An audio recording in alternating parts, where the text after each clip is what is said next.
21শে জুলাই বেঁধে দেওয়া সংখ্যার তুলনায় বেশি জমায়েত কেন হলো? ভবিষ্যতের জন্য কালীঘাট তৃণমূল কংগ্রেসকে সতর্ক করল কলকাতা হাইকোর্ট। বিড়লা প্ল্যানেটোরিয়ামের সামনে 21শে জুলাই শহীদ দিবসের সভা করা নিয়ে কালীঘাট শিবিরের বিপক্ষে এদিন রিপোর্ট দিয়েছে রাজ্য। আদালতের নির্দেশ যথাযথভাবে মানা হয়নি উল্লেখ করা হয়েছে রিপোর্টে। শর্ত দেওয়ার পরেও সেদিন দুটি রাস্তা অবরুদ্ধ করা হয়, সেজন্যই কালীঘাট শিবিরকে সতর্ক করল আদালত।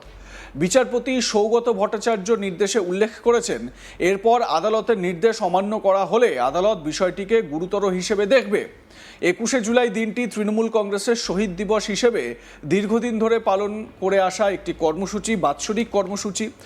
কিন্তু রাজ্যে পালাবদলের পর এবছর কলকাতা পুলিশের পক্ষ থেকে ওই স্থানে বিএনএস 163 জারি করা হয়। শেষে কলকাতা হাইকোর্টের হস্তক্ষেপে মমতা ব্যানার্জি পন্থী তৃণমূল কংগ্রেসকে বিড়লা প্ল্যানেটোরিয়ামের সামনে শহীদ দিবস পালনের অনুমতি দিয়েছিল কলকাতা হাইকোর্ট। গত 15ই জুলাই বিচারপতির নির্দেশে জানিয়েছিলেন 31শে জুলাই জয়েন্ট কমিশনারকে রিপোর্ট দিয়ে জানাতে হবে আদালতের নির্দেশ পালন করা হয়েছিল কিনা। এদিন সেই মামলার শুনানিতে কালীঘাট তৃণমূলের পক্ষে আইনজীবী জানান, আদালতের নির্দেশ মতো পরে পর্যাপ্ত পুলিশ মোতায়েন করা হয়েছিল। রাত 9টার মধ্যে জায়গা খালি করে দেওয়া হয়েছিল। রাজ্যের অ্যাডভোকেট জেনারেল সুরজিৎ নাথ মিত্র এদিন শুনানিতে 30শে জুলাইয়ের জয়েন্ট কমিশনারের স্বাক্ষর করা একটি রিপোর্ট দেন আদালতে। রিপোর্টে উল্লেখ করা হয়েছে পর্যাপ্ত পুলিশ মোতায়েন করা হয়েছিল সেদিন, কোনো রকম বাধা ছাড়াই সভা সম্পন্ন করেছেন সংগঠকরা।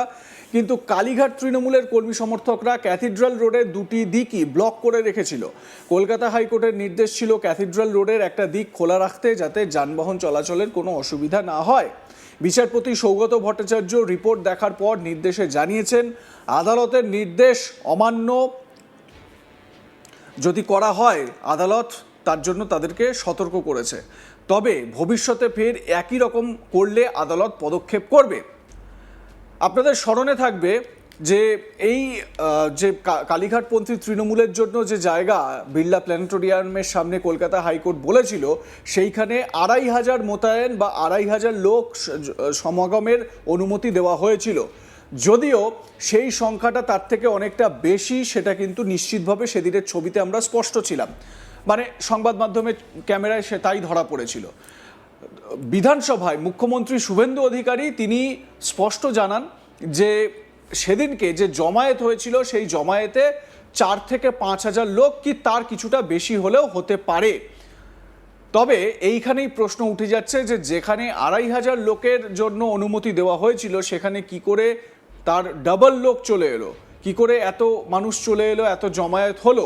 এই বিষয়টা নিয়ে কোথাও না কোথাও একটা প্রশ্ন রয়েছে। যদিও সরকার যে খুব কঠোরভাবে এই বিষয়টিকে দেখছে সেরকমটা কিন্তু মনে হচ্ছে না, কারণ শুভেন্দু অধিকারী এই বক্তব্য বলার সময় বেশ হালকা মুডেই এই বক্তব্যগুলো বলছিলেন। আমার সহকর্মী মানস নস্কর এ বিষয়ে তার প্রতিবেদনে কি জানাচ্ছেন, আসুন শুনে নেওয়া যাক।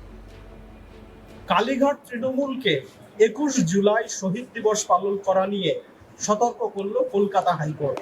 বিচারপতি সৌগত ভট্টাচার্য কালীঘাট তৃণমূলকে গত 15ই জুলাই তাদের 21শে জুলাই পালন করা নিয়ে বেশ কিছু নির্দেশ দিয়েছিলেন।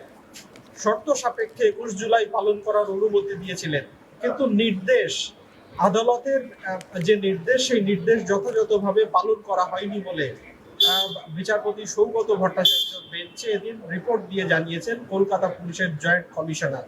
তারপরেই বিচারপতি সৌগত ভট্টাচার্য এদিন কালীঘাট তৃণমূলকে সতর্ক করেছেন যে এবছর আদালতের নির্দেশ পালন না করার জন্য আদালত সেভাবে কোনো পদক্ষেপ করছে না, কিন্তু পরবর্তীতে যদি ফের একই ঘটনার অবতারণা হয় সেক্ষেত্রে আদালত কিন্তু পদক্ষেপ করবে বলে হুঁশিয়ারি দিয়েছেন বিচারপতি সৌগত ভট্টাচার্য।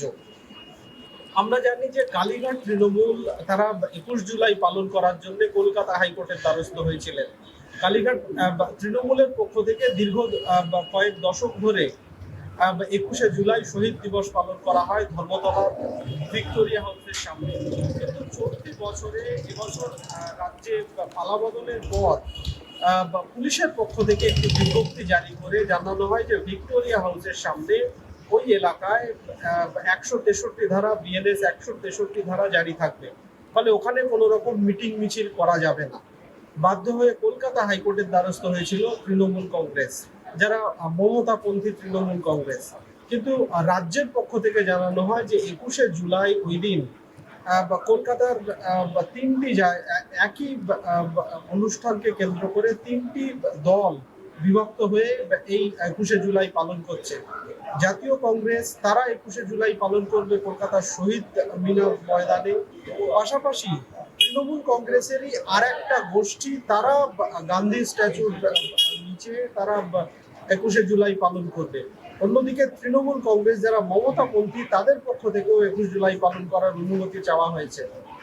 শেষ পর্যন্ত বিচারপতি শর্ত সাপেক্ষে বিড়লা তারামণ্ডলের কাছে 21শে জুলাই শহীদ দিবস পালনের অনুমতি দেন কালীঘাট তৃণমূলকে। বিচারপতি নির্দেশে জানিয়েছিলেন যে 2500 কর্মী সমর্থক এই মিছিলে এই সভায় হাজির থাকতে পারবেন এবং সভা হবে শান্তিপূর্ণ। ক্যাথিড্রাল রোড যেটা রয়েছে সেই রোডের একটা দিক ব্লক করে তারা এই সভা করতে পারবে এবং সভা শেষ হয়ে গেলে শান্তিপূর্ণভাবে স্থান খালি করে দিতে হবে। কিন্তু একটা অভিযোগ ওঠে যে ঠিক আগের দিন রাতে তৃণমূল কংগ্রেস যে মঞ্চ বেঁধেছিল সেই মঞ্চতে হামলা করা হয়। তৃণমূল কংগ্রেস নেত্রী মমতা বন্দ্যোপাধ্যায় সহ অন্যান্য নেতা নেত্রীরা সারা রাত মঞ্চ কার্যত পাহারা দেন। তড়িঘড়ি পরদিন 21শে জুলাই এর দিনই তৃণমূল কংগ্রেসের পক্ষ থেকে ফের আদালতের কাছে অভিযোগ জানানো হয় যে মঞ্চতে হামলা করা হয়েছে অন্যান্য কোনো দুষ্কৃতীদের দ্বারা। যদিও পুলিশের পক্ষ থেকে জানানো হয় যে হামলা করা হয়নি, রাস্তার উল্টো দিক থেকে বাইক আরোহী বেশ কয়েকজন তারা কিছু স্লোগান দিয়েছিলেন আপত্তিকর, এর বেশি কোনো কিছু হয়নি। কিন্তু বিচারপতি সৌগত ভট্টাচার্য তিনি নির্দেশ দেন কোন রকম অপ্রীতিকর ঘটনা, কোন রকম শান্তি শৃঙ্খলা যাতে বিঘ্নিত না হয় তার জন্য পর্যাপ্ত পুলিশ ওই এলাকায় মোতায়েন করতে এবং আদালতের নির্দেশ যথাযথভাবে পালন করা হচ্ছে কিনা তা জানিয়ে কলকাতা পুলিশের জয়েন্ট কমিশনারকে রিপোর্ট পেশের নির্দেশ দিয়েছিলেন বিচারপতি ভট্টাচার্য। সেই মতো আজকে মামলাটি শুনানির জন্য তালিকাভুক্ত হয়। তৃণমূল কংগ্রেসের পক্ষ থেকে আইনজীবী তিনি আদালতে জানান যে সেদিনের সভা শান্তিপূর্ণই হয়েছিল এবং পুলিশ পরবর্তীতে পর্যাপ্ত নিরাপত্তারও ব্যবস্থা করেছিল এবং আদালতের নির্দেশ মতো তারা রাত্রি 9টার আগেই ওই স্থান সম্পূর্ণ খালি করে দেন। কিন্তু রাজ্যের পক্ষ থেকে কলকাতা পুলিশের পক্ষ থেকে জয়েন্ট কমিশনার কলকাতা পুলিশের তিনি রিপোর্ট দিয়ে জানান যে কলকাতা হাইকোর্ট নির্দেশ দিয়েছিল ক্যাথিড্রাল রোডের একটা দিক ব্লক করে সভা করতে, কিন্তু ক্যাথিড্রাল রোডের দুদিকই ব্লক করে দেওয়া হয়। তৃণমূল কর্মী সমর্থকরা পুরো রাস্তায় ব্লক করে দিয়েছিলেন। বিচারপতি সৌগত ভট্টাচার্য এই বক্তব্য শোনার পর তিনি জানান যে এবছর আদালত এই নিয়ে কোনো পদক্ষেপ করছে না, তবে আদালত সতর্ক করে দিচ্ছে পরবর্তীতে ফের যদি আদালতের যে নির্দেশ সেই নির্দেশ যদি যথাযথভাবে পালন না করা হয়, নির্দেশ যদি অবমাননা করা হয়, পরবর্তীতে আদালত কিন্তু পদক্ষেপ করবে। আপনাদের মতামত জানান, দেখতে থাকুন আজ তাক বাংলা, সাবস্ক্রাইব করুন আমাদের ইউটিউব চ্যানেলটি।